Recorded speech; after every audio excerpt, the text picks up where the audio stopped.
This Saturday at 10 a.m., The Rain Man Show is back on Imperial Valley's premier talk radio station, KROP AM 1300. Woman bakes 250 lifelike dolls in the oven to help bereaved parents who have lost their babies. I don't know what type of bereavement counselor that woman went to. I can tell you her license should be revoked immediately. I heard that you lost your child. Yes. Do you have flour at home? Yes. An egg? Yes. Perfect. Yes. I want you to bake a cake as fast as you can. Yes. The Rain Man Show on KROP AM 1300. Warning: Supernatural: The Crossroads contains adult language and discussions. If you're easily offended, do not continue to listen. Oh, Dad. Oh, Dad. Oh, Dad.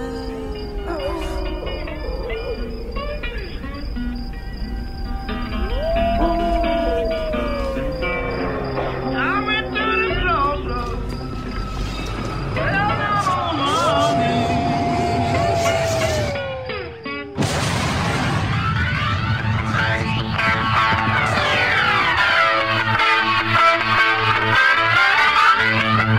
my knees.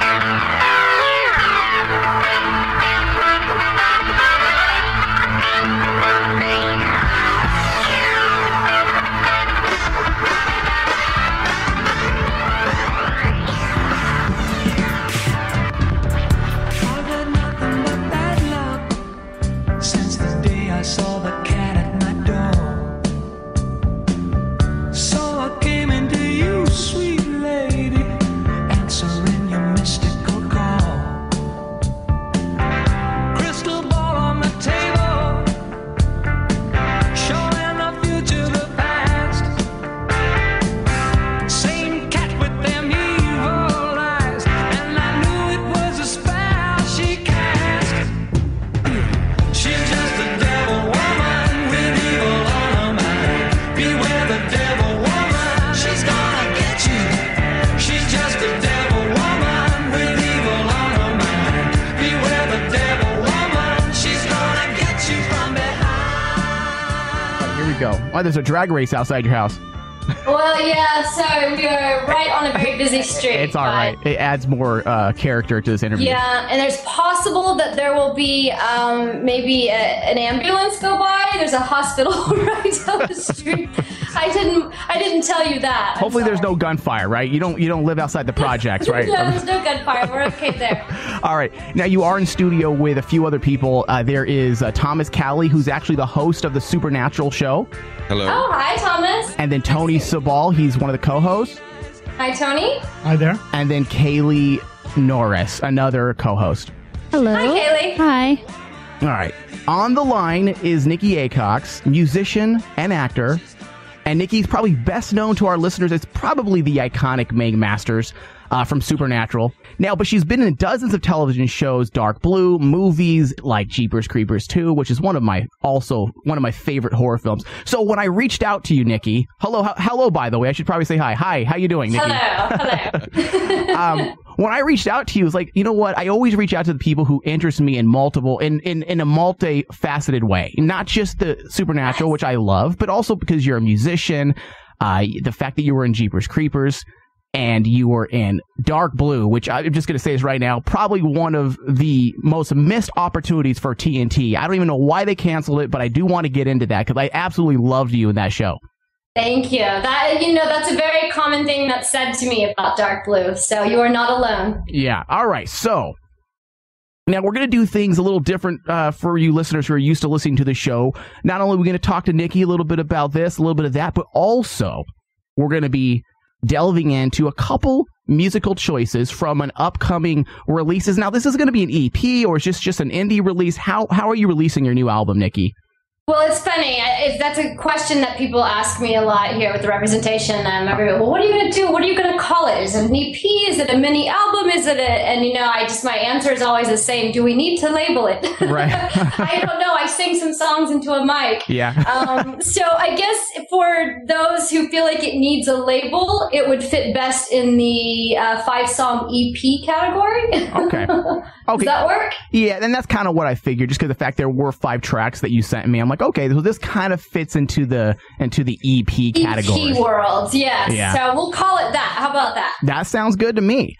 Now, later in the show, we will be playing some tracks, but first, I want to jump into some acting. We're going to be all over the place, but I want to jump into some acting questions. Now, as I was preparing for this interview, I was, yes, you've always been relevant, and I've always known who you were, specifically after Jeepers Creepers 2. But I'm amazed by how much work you've done, especially over you've been working for, was it like well over 20 years now as an actor? Yes. And you're a young lady. You're in your prime. That's fantastic. What age did you actually start acting? Thank you. I'm in my prime. Ooh, that's nice. I'm going to feel good tonight.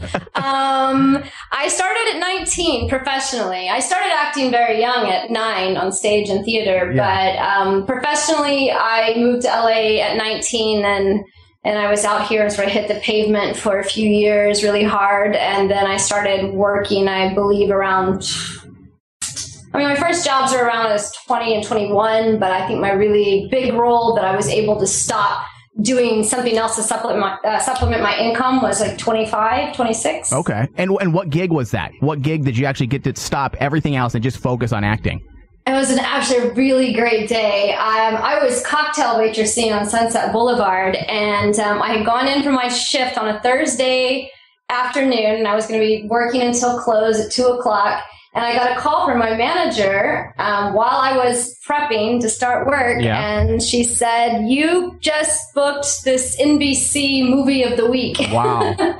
And it was called Cruel Justice. Okay. And so she said, but it starts at the end of the weekend, and you need to be on a plane tomorrow. And I was floored. And my boss told me to leave. He said, "Get out of here, just go." And I walked out the back and I took my apron off, and I was on a plane the next day. And that was the last time I had to wait tables. You were way too pleasant to that old job, because I would have not even said anything. I'm like, I'm gone. I'm out, bitches. I got NBC. Just walk out the back door. Just don't say anything to anybody. Yeah, just toss your apron. I'm a little too polite, I think. Just toss the apron. That's what I would have done. Just toss it. Now your work is diverse. You were actually going back and forth from television to movies, indie movies, big television shows, and you were kind of doing that before it became the norm. Now you see a lot of people doing that with their career. They go to television, they go to movies, they go to television. You were doing that. Now, your agent, was he leading you to these choices that actually, inevitably actually helped your career? But some people might look at that, especially in that earlier time in the early 2000s, might look at that and say, yeah, that's not a good thing to do with your career. Now, was that your decision ultimately, or was it your agent or your manager? This is the best question I've ever been asked, and I'm not lying to you. That is awesome that you noticed that, because people don't really think of that, but it is true. It was a very strange time, because it just was not. You were either a television actress or actor, or you were in movies. And the common thing that was always said to actors was, no, they're television. No, they're film. And you didn't cross over. It was sort of, if a film person started doing television, it was considered, not a good thing to do. And if a television person started doing film, then it was great. You didn't go back. Right. It was my choice, because for me, it was mentioned to me a lot during those years that I needed to look like a movie star. I needed to look like a TV star. I needed to be in this very commercial market. But I actually enjoyed the indie films and just the whole process of being on film much better, because it was just more creatively fulfilling. Yeah. And I didn't always want to be dressed up in full makeup and hair and designer clothes. I'm an artist who likes to get my hands dirty, I like to get in there and sort of really take over stuff, whether it means I look the way people think is fantastic, or if I don't. Right. I don't really care. For me, it's more about, am I enjoying the part? And at the time, I just enjoyed those roles a lot more. But it was very important to do the television as well, so that I didn't have to go back and wait tables, because you didn't make a lot of money doing that. And it kept my representation and people happy that there was always the TV shows and the money there. So it was sort of a trade-off. I had to keep that side of my career there to kind of keep others happy, and it did make me happy, you know, to be able to support myself off of it, and then be able to go and do the things I loved, which was the independent films. Was it a battle with your representation at the time? Were they frowning on it, saying, "Don't do this, please don't do this," and you were like, "No, I'm just going to do it"? Like, what? How did those conversations go down, if they did? I don't feel like it was ever a huge. They just weren't talked about very much. This is the difference I noticed. If I was doing, you know, a TV show for NBC or CBS or something, all of a sudden I had tons of people from the agency and management companies and publicists wanting to talk to me and you know, calling me on my phone and all of that. But if I was doing an independent film, I didn't get phone calls returned very often. So you kind of just, you know, it wasn't that anybody was outright, you know, no, you shouldn't do this, which does happen. Yeah. But I'm a very vocal person. I always have been. And so I think a lot of people always knew that they couldn't quite argue with me on things if I wanted to do it. But I definitely was not answered, you know, if I had a question and the project wasn't a big you know, studio project, for sure. But that was fine. Now, you started as a musician, played at the age of 9. You started playing piano? I did. I started playing about 9. My mother had me playing, and I loved it. She couldn't get me off of it. And I also started singing with it, and from there it kind of, she had me on stage very early. She's kind of a stage mom, but she had me on stage playing and singing and performing, and I think I always felt really comfortable there. I can't, people always ask me if I had a moment where, you know, I felt very nervous and scared. And the funny thing is, I feel scared and nervous when I'm off stage before I go on to stage. Not anymore, but I would. Yeah. But the second that I was on it, it just always kind of felt very natural, and I relax. And it's the most relaxed I ever feel when I'm on stage. So, that makes sense. It did start off with music and singing, and Now, according to my notes here, it says that you as a child, your family had to sell your piano now due to financial problems. Now, why the piano? Of all the things your family could sell in the house, they chose the piano. It makes me think maybe they didn't like your piano playing. That is very possible. I like to still think of it as it was something we had to do. They probably just said, baby, sorry, we don't have the money for it. I don't know. I grew up in Oklahoma during the oil boom, whenever there was the big oil boom in the 70s and 80s. And my dad is an oil man, and he was doing very well, like anybody in the oil field. You know, there was a very big boom, and everybody was doing really well and bought a bunch of stuff, and then it fell out from under all of us, and the next thing you know, you're selling everything in your house and the piano, downsizing, and the piano. So the piano left, and that's when I started getting into acting. Mm-hmm. That's when you decided to start, kind of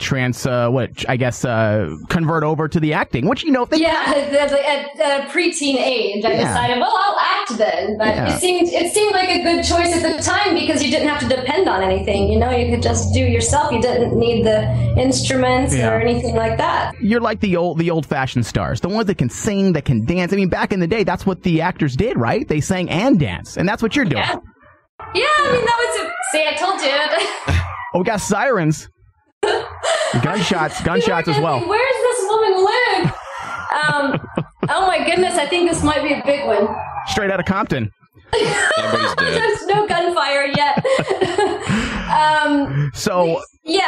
That was what it was always really about that. And when I started out and when I went to college, I studied musical theater. And so music has always been a part of my acting. It just wasn't, it wasn't when I was in the professional world in Hollywood, because there wasn't that mixture that there is kind of nowadays. Some shows have that singing and musical quality, but that wasn't really available when I was going through it. So, I wasn't able to really perform as much live or do anything with that. But yes, absolutely. See, when I was doing my research on you, I started writing my own little short story, because it became your coming up kind of resembles the classic Hollywood story. Like, poor country girl heads to Hollywood, works 2 jobs, attends college, and gets bits parts until you finally make it. I mean, it sounds like the classic coming up, and those are the stories that that people inspire to achieve, like those stories you don't hear as much as you used to. Like someone who actually went there, they hit the pavement, they worked their ass off, and then they got their jobs. And you're living proof that the old way still works to some degree. It absolutely does. And I think it's the first thing that's always said to actors for the wrong reasons.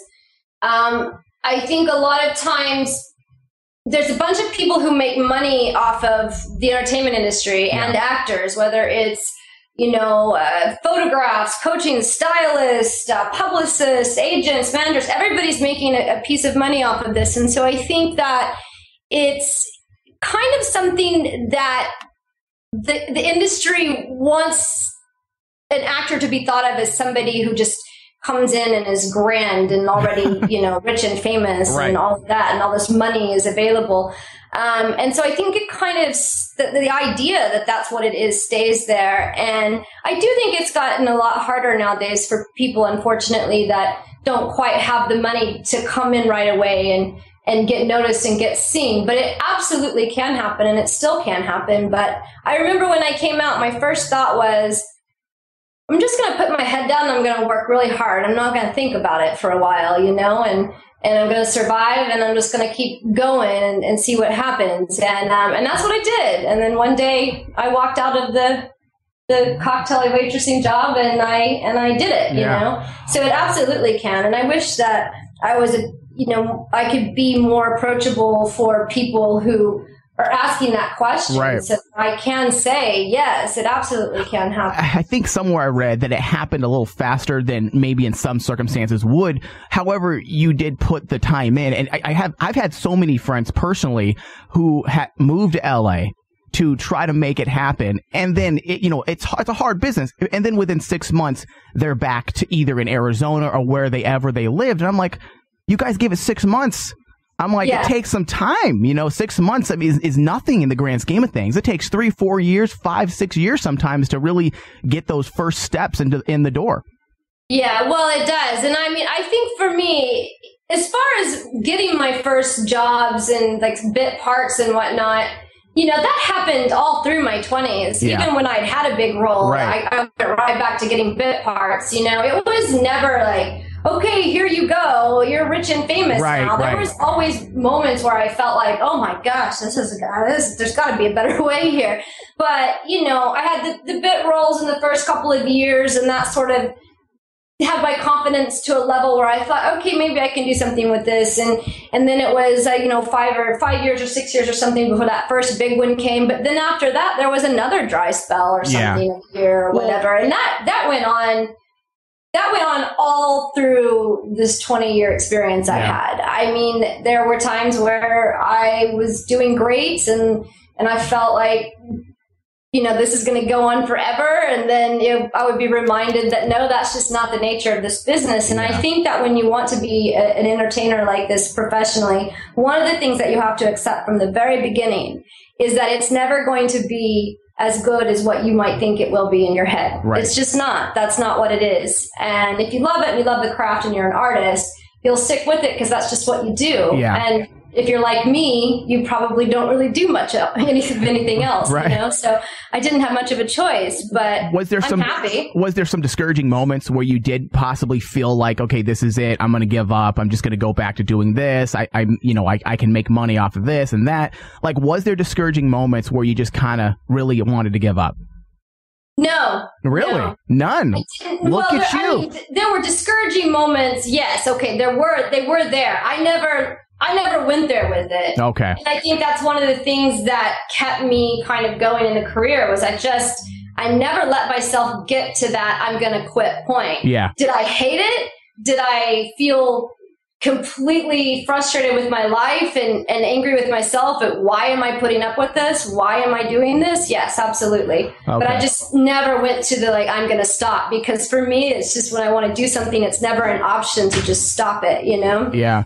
Well, now that we're on the track to making you depressed, let's talk about something a little more depressing. Don't cry. Now, Dark Blue. Yeah. Now, for those of you that haven't watched Dark Blue, it's 2 seasons and it's worth watching. It was on TNT. Go to Netflix, check it out. It's a very well done, gritty cop drama. And they just don't make them like that. It was like watching a movie every single week. Yeah, it was really, the cinematography was beautiful. It was absolutely stunning. Just absolutely stunning. Now, who produced that? Was that Bruckheimer that produced that? That was Bruckheimer, yeah. Yeah, see, that's fantastic. Now, what happened with that movie? I've heard tons of stories, you know, this and that, ratings, yada, yada, yada. What actually happened on that set? Why did it get canceled? I just think that there wasn't much, there wasn't a lot of agreements in collaboration, and the ratings were low as well. The ratings just never got there with it, and the audience didn't sort of catch on. I know when we started the show in the pilot, we were told that it was going to be very gritty and it was going to be kind of along the lines of The Wire or something, very realistic. And then as we got into the second season, we started getting notes from the network that we need to lighten it up. It needs to be lighter. It's too dark. It's too dark. And so then but they didn't want it to get too light. So we kind of were always walking this weird boundary with a couple jokes here and there. But the overall thing was kind of, you know, depressing and dark and sad. And so I think you kind of have to choose when you're doing a TV show. You have to say, this show is going to be dark and realistic, or this show is going to have light humor, or it's going to be funny and hilarious, or whatever. I don't think you can kind of think that you can take two things and sort of walk a middle line with it. Yeah. You know? That doesn't really work very well. Like, you just have to go with it, and you have to trust it. And I think that was the problem. There was just too many people who wanted different things from the show. Right. And too many hands in the basket. I mean, it's a cliche, but it's exactly what happened. And so nobody could ever quite get on board to one idea. And I also think what hurt that show was doing the one-ofs. In other words, the episodes started and ended. Like, there was no storylines that went all the way through, because we had such deep, sort of dark topics. I think one of them, I might have been a heroin addict in the beginning, and I was recovered by the end or something. Right. 45 minutes, I'm a recovered heroin addict. That doesn't. It's actually a day, technically. It doesn't work that way? You can't recover from heroin that fast? There's no recovery period. It was just kind of like, and I remember doing that and getting that script, and I can't remember who, a producer said to me, it's a great storyline, isn't it? It's a great storyline. And I said to him, if it was over a period of like 10 years or something, but you're talking about one day here, you know? So I think that hurt it too a little bit. Well, you did have that ongoing story arc with what's his name, Logan? Yeah, but they took that out, man. They took that out when they brought Trisha Helfer on in the second season. They threw our relationship out the door. And it was really strange because the fans really loved that storyline. I did too. I mean, and he's a bastard, that good-looking guy. That James Aren't they all? Well, you know what? He's almost, if it wasn't for, after that, I could have swore he was going to kind of catapult to something else, like bigger things. But then that other guy who's popular now, that looks kind of like him. What's that one guy that was just in Mad Max, Thomas? The main guy? Yeah, that guy. He kind of reminds me of him. Tom Hardy? Yeah, Tom Hardy. They're kind of similar, and I'm like, well, Tom Hardy took his jobs. That's not fair. Oh, no. Yeah, I didn't even think about that. It kind of does. But Logan did something really big. Didn't he do a... Yeah. He's done. I've been keeping track of everybody's career. Dylan McDermott. That's awesome. He's doing a new show called The Quarry. Yeah. That Greg Yaitanes has been directing, I'm interested to see that. Are you keeping in contact with these actors? Like, what happens when you leave the set of, like, give me the day in the life of Nicki on the set of Dark Blue? The show gets canceled. Do you guys go your separate ways? Do you guys stay in contact? Do you stay in contact with Amari or Dylan McDermott or even Trisha or Logan? It's, it is very typical of actors in LA to work with each other and be very close for a period of time and then just sort of never talk to each other again. Like peace out. Like, later, we're done. Yeah, you just, especially when you've been doing it for so many years that, it's nobody's fault. It's really hard. You go off to the next whatever shoot and you might be in New York this time. So it's hard to keep sort of friendships going when they're not based on anything other than this pretend cowboys and Indians situation, And so I think this was the one show, though, that we did stay in contact for quite a bit of time afterwards. And I do actually still email with Dylan on occasion. And I'm in touch with Danny Cannon, who also directed and part creator and Logan I've talked to, but it has been a while, and Yeah. Amari I've talked to, and I think I kind of feel like the keeping in touch has died down, but Yeah. but I still do exchange emails with Dylan. Yeah. But it's, you know, That's you good. just get used to it and you realize that nobody's being. Is there a little bit of depression that comes with that? Because this is me going, but you could tell I have a very down and out life because I keep bringing it back down to depression. But, you know, because I've been on film sets and you do build up a relationship of sorts with these individuals. You know, and I'm not saying a sexual relationship, but just relationships. You become a small family. Is there a time where it's just like when you leave a set of a movie and you spent the last 8 weeks on set? Is there a depression? Does it kick in when you realize, well, our relationship's done and that's that? We're all going our separate ways. And how do you deal with that? Yeah, absolutely. I mean, it's not just, you know, you miss the people that you realize you get close to in such a short period of time. But you also I miss the characters. I miss playing the character. I miss the story. I kind of want to know what would go forward. You know, some people miss just being able to get up and go to set and be in hair and makeup and have, you know, all of these sort of chaos going on around them, because it is very chaotic and you get really used to living in that world. And then once, you know, that world is shut down, you're sort of stuck thinking, what will I do next? Yeah. And that's one of the hardest things for actors, I think, to deal with. And some actors, you know, can't deal with it very well because it's heart-wrenching. Yeah, I'd be that guy. I'd be that guy. Yeah. I'd end up becoming addicted to heroin for one day. For a day, and then you get over it. Well, now the producer of Dark Blue, he's been doing a lot of stuff. The guy that I guess ran the show, like we need to get him. We need to get him calling you, like get you on some jobs he's doing. Danny? You're talking about Danny? Yeah, like I would love to see you guys work together because he knew how to get stuff from you. That's why Dark Blue was so good. Your character it was so diverse. It was a real character, except for the heroine, you know, for one day. But I mean, it was a very real character, and it's something that you don't see a lot on unless you're watching HBO, Stars, Cinemax, those type of shows. It's something you just don't see all the time. Yeah, well, Danny and I have been very good friends for a long time. He actually cast me in my first I think it was my first television role, like a bigger part. I can't remember if it was the first one, but it was close to the first. And I did it. He cast me in a guest starring role for CSI Vegas. Yeah. I don't know if it was.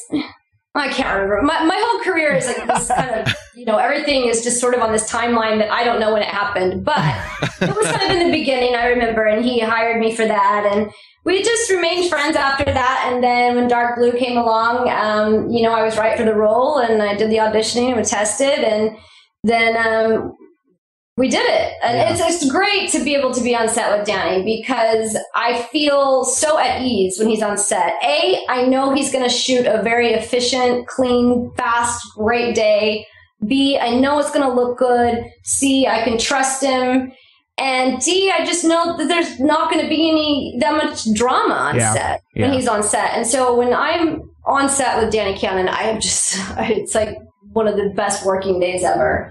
Yeah, see, that's good to hear because you hear a lot of, you know, irritations with people just kind of, you know, personalities rubbing each other the wrong way. So it's nice to hear that there's also personalities that click. You know, hopefully we can get some work with you guys again that we can see, so we can. I'll have to talk to him. I'll have to talk to him. Yes, tell him that I demand it. That I need, you know, okay. Like that means anything. Anyways, you know what? Let's switch topics really fast over to your music for briefly here. Now, I do want to play a track here. Now, the song that I'm going to play for everybody is, I think it's titled Johnny. Okay. I absolutely love that one. Okay. Yay! Thank you. So let's play it, and then afterwards we'll talk about it briefly, and then we'll move on. All right? So, okay, great. Here we go.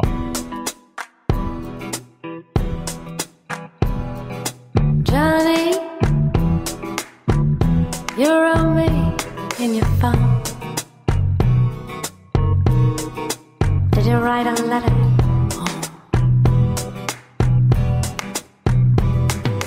Johnny, did you come here in your vault of shame? I'm not into it. You'll find someone else to blame. Just not into it. I don't feel pain.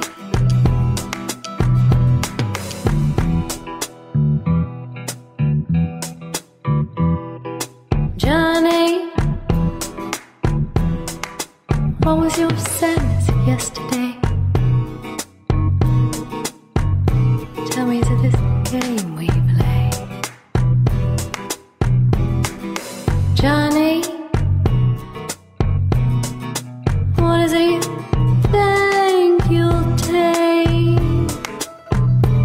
I'm not into it. Go by someone else to blame. Just not into it. I don't feel pain. You don't need to see how much you want me.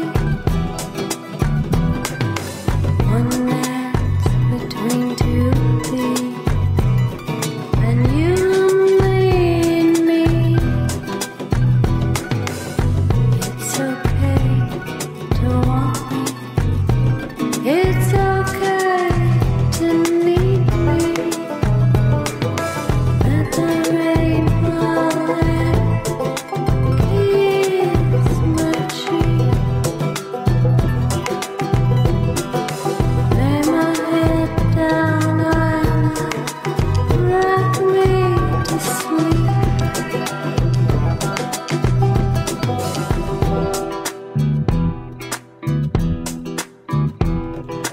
Johnny,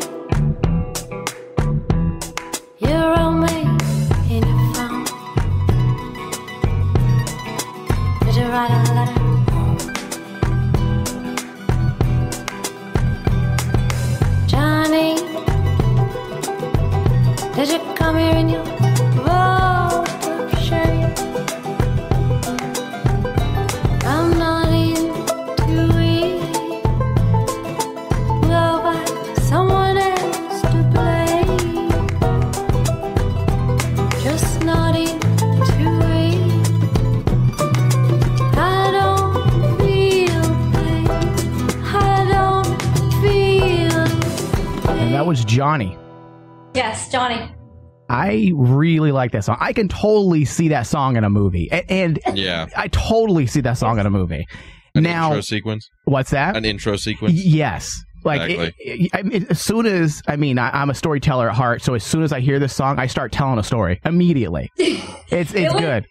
I really enjoyed Yeah, it. that's exactly what I kind of did when I started doing the song myself. When I started writing it and started coming up with it, was my thoughts were of a movie scene or something where there's a very intense, complicated relationship Yeah. between two people. I love it. Now, what would you classify your music as? What genre? Because now let me tell you what I think it is, and then you could tell me. It kind of fits into I would say cabaret. It sounds very cabaret-ish. Would you agree with that or disagree? And you can tell me no. No, cabaret was Okay. a little. I wanted to kind of blend old style vintage cabaret like Edith Piaf or something like that, kind of with theater and musical theater. And I also I'm a really big fan of Annie Sexton, the poet. Yeah.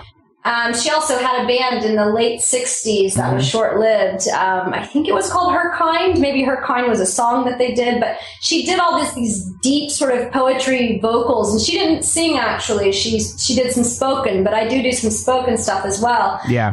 As they played all their jazz instruments kind of around the poetry. And so when I was doing some of these songs, that was really what I had in my mind. I wanted to give it the musical element of cabaret and the theatrics of musical theater and sort of the feel of poetry at the same time. So I didn't want anything to be super complicated in the words or the lyrics. I just wanted it to be kind of really great beats and great instruments and I nice like vocals. it. I create my own stories. I was pretending Meg Masters was singing in my ear. I was like, that's what I was visualizing. That's awesome. Well, kind of. She kind of was, right? Yeah. All right. So when you're writing a song like this, what do you? How do you put yourself in there? Like, what do you think about? Are you one of those dark people? Do you bring it to a dark place to write something like more soothing and sad sounding, or do you keep it upbeat in your mind? You know, I go through a ton of different emotions when I'm writing a song, and I don't stop myself from any of them. I don't. It's a crazy day in this music room where I just kind of sit and I start writing songs, and sometimes I'll cry and sometimes I will laugh and I'll be excited. And so I feel like I'm just always on this emotional roller coaster. But I did the same thing with acting. I don't let myself, push away any feelings, you know, even if it's something that I think I shouldn't be laughing at this right now, because if I'm laughing at it, then there obviously is humor somewhere. Maybe I don't see it yet. So I just kind of roll with it and I go with it. But I think after, this many years and 20 years of always using my emotions and things for my job professionally, I've become quite in control of them. So for me to feel very dark and depressed, that's not a scary thing. It doesn't scare me, because I've realized after all this time that everything's just a feeling. We only say it's a bad feeling or a good feeling because that's what society attaches to it. But the truth is we all have these array of emotions and feelings, and they're all natural and they're all normal, and we should allow ourselves to feel them all and not be afraid of them. So, but yes, I go through an entire range of them. Now, I heard a couple different instruments in there. Now, are you playing an instrument or are you just singing? No, I'm playing some guitar and some mando. Dan Shortley, who did these with me, it was just he and I. We did them independently. He was doing some recording. He plays the banjo, and so you hear the banjo. That's what I heard. That's my instrument. I love the banjo. I absolutely love the sound of the banjo. That made this, along with the vocals, and you hear the banjo kicking in very low. Actually, recording the vocals, and I hadn't had everything sort of written and didn't know how it was going to completely go. Really, that middle section, I didn't know how it was going to go yet, and we didn't have the banjo in there yet. Danny had just sort of created this sort of beat for me, and I was doing vocals over it. And I said, there's something else needs to be there, and it's not the guitar. I don't know what it is. And he picked up his banjo, and he literally played, I think, maybe 3 or 4 strings. Well, what about, and after that 3rd or 4th string, I said, that's it. Put that in there right now. That was a winner. And he put it in there, and it was gorgeous. And he said, are you sure? I said, do not put anything, do not take that out. Don't put anything in there that's going to keep that from being heard, because that moment, your banjo is the only thing that I want people to notice, because there's nothing out there that would sound better. Yeah, it's really very well done. Let's move over to back to movies and entertainment briefly here. Jeepers Creepers 2. Okay, and the horror film. Now, a little bit of information that you may or may not know.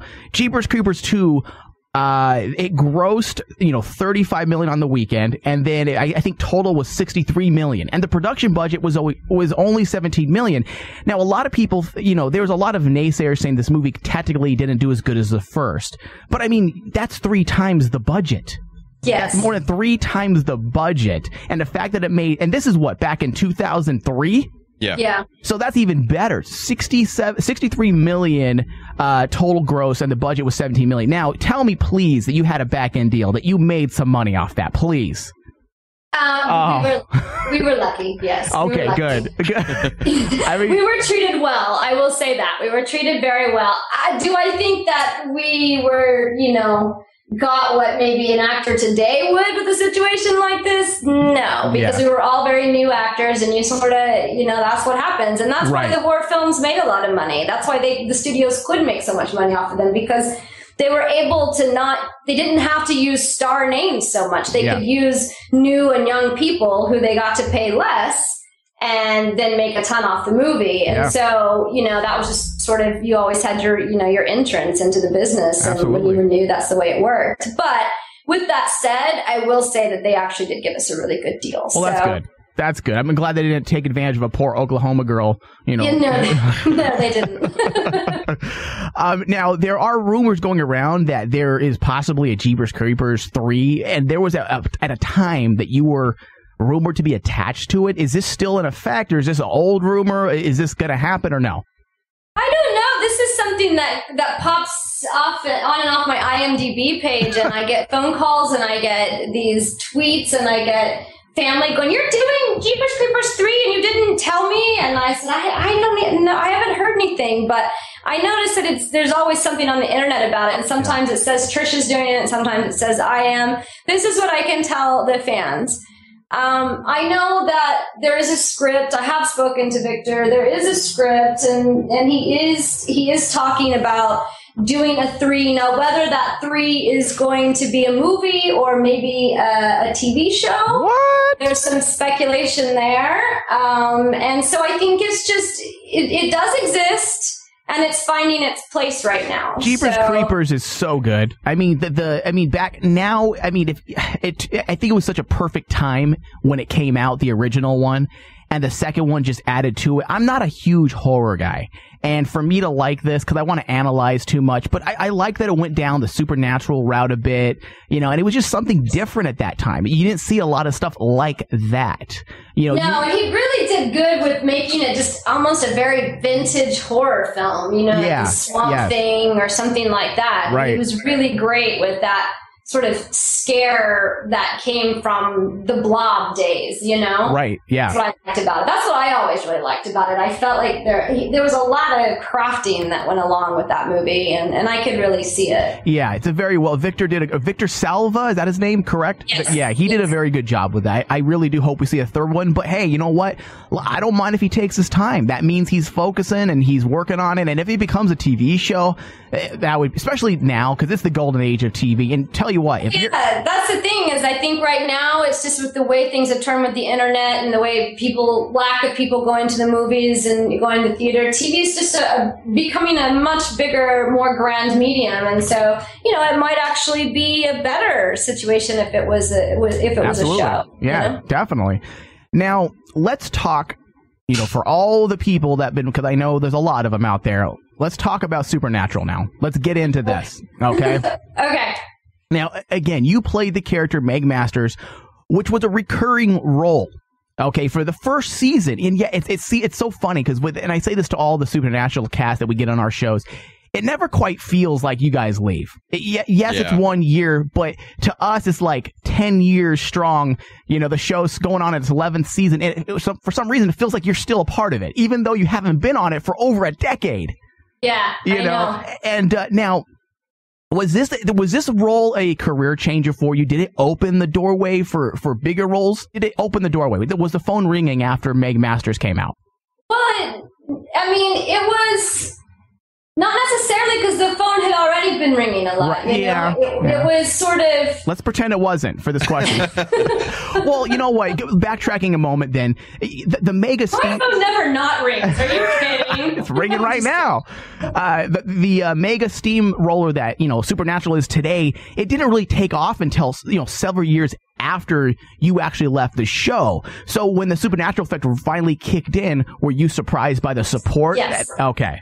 Yes, it was. I've said this in the conventions, and it's very true. It was, for me, it was something that, I was called by Kim Manners, and he said, I've got this role, I want you to come do it. I was in New York shooting Perfect Stranger, I think. I was shooting something in New York, and I had something that I was shooting in LA. So I was kind of going back and forth between New York and LA. Because your phone is always ringing. Because your phone's always ringing, right? Because I was so popular. And it was really rough being me, let me tell you. Yeah, so I was kind of going back and forth, and I said, I would love to do it because I loved Kim Manners, and I was like, I'd love to be on set with you again. Because he had directed me in an episode on Over There on FX. Yeah. And so I knew him for that, and I said, let me see if I can work this out, and if I can get over there, then great. And it worked out, and it did. And when I got there, we started doing the role. It was really, we were only talking about doing one episode. But as we kind of got into the first episode, we sort of thought, well, what about the story arc? And Kim said, I think you should do this thing like the Cigarette Man was X-Files. And we just got to talking, everyone got to creating, so it kind of went into being 4 more, and then we, ended the season there with the exorcism and whatnot. And so it was never really supposed to be more than one. So I think when I left, the show hadn't really caught its audience yet. I mean, I remember when I was leaving, the biggest conversation on set was, do you think we're going to get picked up? Yeah. And when you think about that, like for me, hearing Jensen or Jared saying, do you think we're going to get picked up is so funny now. Oh, because of course. I look back and it's, 11 years or something? Yeah. So they had no idea. You never know as an actor, and they really cared, and they really put their heart and soul into it, and so they really wanted it to get picked up. But at the time, no, we didn't know. So when I left, it was just kind of like, oh, that was a nice one episode that turned into 4, and that was a good time, and then I was off on my other stuff, and then several years passed or whatever, and I'm like, wow, that show is really moving. Yeah. Well, because I know that even for it's very odd Supernatural. We talk about this a lot in our Supernatural show, The Crossroads. It's like 5 years. It was almost like a special little gem that people watched, but it was our little secret. And then after that 5 years, when it went to Netflix and it got that Netflix bump, it just took off, and it just became it became a phenom, the phenom that it is today. Yeah. So, I mean, I don't think anybody expected it to be this huge. Now, getting back to your character, Meg, which is easily, Thomas, and correct me, if you don't agree with this, it's got to be Meg is probably definitely one of the top 5 villains in Supernatural. Oh, easily. One of the best intros to a character after that hitchhiking and just slits the guy's throat. Catches it with a cup. I remember watching that, and I was like, what the fuck just happened? Yeah, I mean that scene, and it was a game changer for that for the show when that happened. It was kind of very abrupt, wasn't it? Yeah, like I'm making a call. I'm like, okay, this is your cell phone, blood in a bowl. Nice. Yeah. I have a very deadpan sort of thing that I think I never really realized it until much later on in the years, but sometimes I watch my stuff and I look back and I'm like, wow, that was just super unexpected or abrupt or deadpan. I think that I never meant to be that way. That's what's so funny about it, is I always think I'm so obvious about everything, but I think the deadpan helped in a way because it was completely straight-faced, and that made it, knowing the character's a demon later, made it all the more disturbing while watching it. Because you do think, all right, cell phone, or what's up with this character, and then just out of nowhere, something from American Psycho. Yeah, it was true. And I think it helps that I didn't really realize that I was kind of bringing that to it, but I didn't know that I was. I watch it now and I see it, but maybe it's because people talk about it, and so I'm more aware. I don't know. Yeah. Now, this is a question that's probably been asked repeatedly, and I'm sure at the cons you go to, but now. With a character like Meg, there was, a lot of reports saying that you were given free reign with the character. Like you could almost do what you wanted and kind of create her on your own. Is this a true statement? Yeah, they were very good about that. I don't know how they are now. I mean, I don't know how they are now because I haven't been to the show. Right. I haven't been on the show in forever, but when we started, the writers and the creators and everybody were very open to what the actors wanted to do, and they wanted to have open conversations. And maybe Kim Manners was very much that kind of a creator and director, and so maybe he sort of, brought that into that show. But that is actually a very uncommon thing. Like you don't have that a lot with, especially television. You just have so many people there who want different things from you, and you just feel like you can't make anybody happy. But that show, I remember leaving it thinking that was really great. I just didn't feel stress, and they actually asked what I thought about a scene, Yeah. So I mean, they did. They let me do a lot of it. And I think that's what makes, as a fan of Supernatural speaking, I think that's what makes the villains on Supernatural so memorable, is that they allow, instead of allowing writers who, let's just be honest, writers tend to write what they're comfortable with sometimes, and I think opening that doorway to allowing the actor to kind of have free reign. Because I know Jeffrey Dean Morgan did the same thing with Azrael Thomas, that was his name, as the yellow-eyed demon. Azazel. Azazel. Azazel. They, I know they allowed Jeffrey Dean Morgan to create this mold of a character, and then from then on, it was the staple. That's how Azazel had to act, no matter who played that character. And the same thing applied to the character of Meg Masters.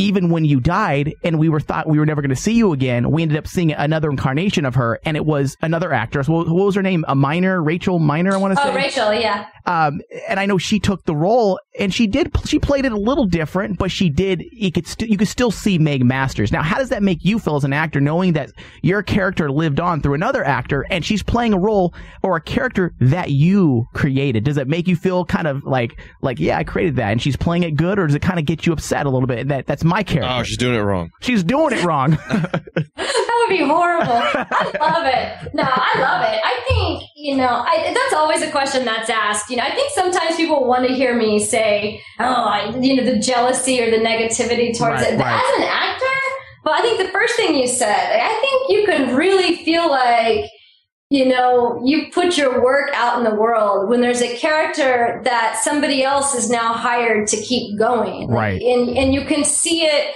from the perspective of somebody else's mind and their creation, because she did put her own ideas into it. And so the Meg that I kind of knew and created now just became bigger because it has two minds, two minds, creative minds working on it. And so I actually just got to see a much more developed character in my career that I had. Yeah. I didn't get that with other characters. I didn't have another character that someone else played. So I loved it.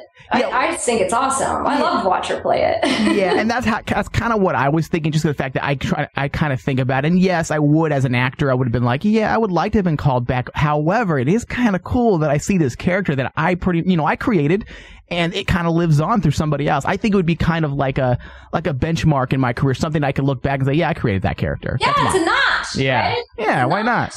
Now, relationships on set. I think everybody knows that the SBN Supernatural set's known for being a super fantastic set. What was it like in the infant state? Were you able to because you were there from the beginning? Were you able to get to know Padalecki and Jensen? Oh yeah. Did you get to know them pretty well? Oh yeah. Yeah. Oh, yeah. Well, you played opposite more of Jared, correct? It seemed like that for me, anyways. Or did you play? I think if you technically go in there and probably count minutes, it's probably true, but it's more with him. But I feel like towards the end, with that big exorcism scene, that was. Yeah. I think that was a 13-hour day, and it still rolled into the next day, that exorcism. Uh-huh. So, I left the show working 13 hours straight with Jensen in my face, exercising some sort of like demon out of my body. So they kind of feel equal to me. Yeah. Again, this is natural. It's a natural question. You said you like to have Jensen in your face for 13 hours. So let's just go with this for a moment. Nothing wrong with it. Was there, no, not at all. Was there any sparks on set with any of the two gentlemen? Like, was there anything? Now, again, for people who don't understand movie sets, it happens. Even if it may not continue or that it may not go any further, did you feel like there was chemistry there with any of the actors that possibly, some sparks, if you will? Some sparks. Yeah. I mean, I'm the worst person, man, because the worst person. Like I don't pay attention to much of the like on-set romances and stuff. I've never been that big on it. I just go and work, but as far as you should see her on Skype right now, Thomas. She's getting really fidgety. She's playing with her hat. She does. Is that a tell? I think it's a tell.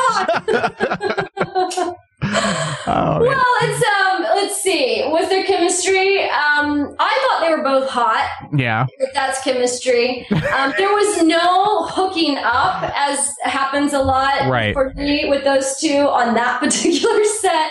Wait, on that particular set. Okay. That particular set with those two guys. But no, I will tell you, I think I'm a little bit older than them. Maybe a little. Really? I think I'm quite a bit older than Jared. And a good amount older than Jensen. And I think I did feel a little more on the little brother side. Really? Yeah. That's too bad. That's too bad. I know. I'm just trying to do fan fiction here for the listeners here. I mean, I could make up a great story, but it just. I was kind of like a brotherly thing, but they're from Texas and I'm from Oklahoma. Yeah. And so I have three brothers, and so for me, they were just acted the exact same as my brothers. So it was really hard. Yeah.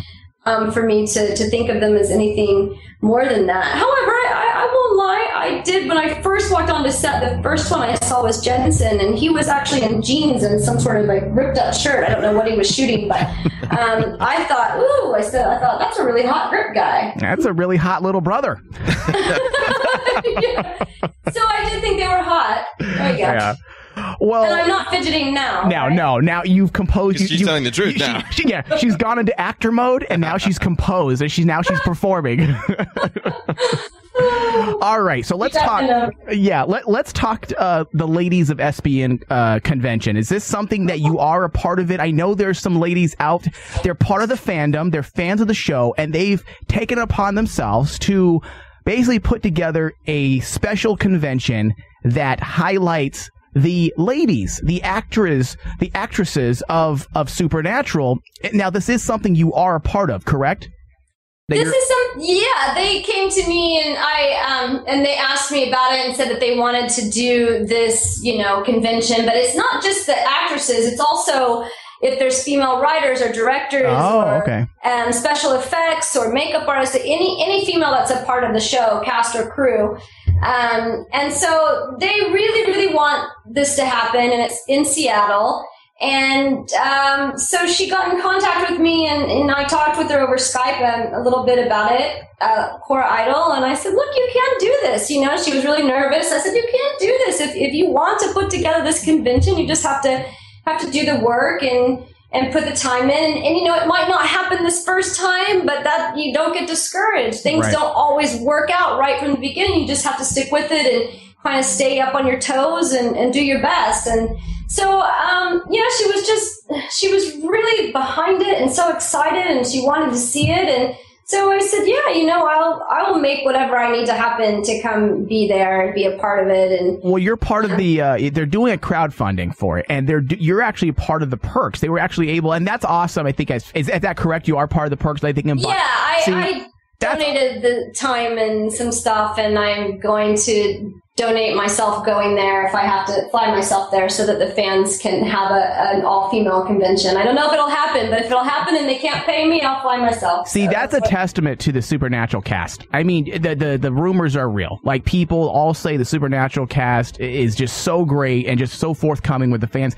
And the fact that you did that, because you had no obligations, you didn't need to do it, and you donated your time to help this convention happen. And, and if it does take place, it's going to be because of you. I mean, not to say these girls aren't working hard, but it's going to be because of you. These perks that you volunteered your time to do, which I'm not sure if there's any more left. I'm not quite sure, but I will post the Indiegogo page on our Facebook pages that we have, and I'll syndicate it out to everybody. But make sure you visit. You can go to Indiegogo.com. You can actually search Ladies of Supernatural. Now, thank you. Hey, no problem. Now, before we go, Nicki, what else do we have to look forward to when it comes to you? Are you working on any movies, upcoming television shows, anything that we can salivate over? There is one, but I'm not allowed to talk about it yet. That's the problem. Oh, well, that's a good thing. What I am finishing right now is actually, obviously, the music that you've heard. And then I'm playing live in New Zealand at the Armageddon Expo for Supernatural fans. Okay. Oh, you're going to be playing your music? You're going to be playing your music there? Yeah. Oh, great. I'm playing a set live there. They do a concert, I believe, on the last day, an actual big concert in a concert venue, and Magnolia Memoirs is playing, and I'm one of the acts, so I'm going to be doing that, and I'm doing another show in the Netherlands where I'm playing live at a festival there, so of playing these songs live and sort of doing that, and then in January there's a possibility I'm going to be doing a show that they're not allowing me to say. Okay, well, we'll look forward to that, and I now have you on my Twitter list so I can see when you post things, so I'll make sure we help you out any way we can to get that information out as it comes out. I know, and I can say it publicly. I will tweet it to you. How about that? Perfect. Now, your album or your whatever we decide to call it, your EP. EP. You named it an EP. Okay, that's right. Yeah, EP. It's an EP. When is it coming out? Do we know when all the mastered versions will be available that we can, so we can send people out there or send people to check it out or buy it, however you're distributing it? Yes, I'm going to be distributing it through CD Baby and through iTunes. Okay. So it is going to be released in the last week of August. I am going to tweet it out to everybody. I'm also going to be doing another fan show around the same time, so everybody can kind of know for sure when it's going to be up and available. And it'll be easy. I'm redoing my website right now and everything. So it's going to be very easy. Just go to the website, you go to the song, you hear it, you like it, all those things. But it'll be in the last week in August. Great. Fantastic. Now, I'm going to close out the interview. I thank you, Nicki. I am going to take us out, though, on another track, which will be... which will be, I think, Red Velvet Room. I think that's... I have a style, as you can tell. I think those... Yes, you and I have a similar style because those are two... I will admit those are my two favorites. Yeah, they're definitely my two favorites. So we're going to take us out. We're going to take this interview. We're going to end this interview. I can't talk. We're going to end this interview, and we're going to go out on Red Velvet Room. Thank you, Nicki. Thank you.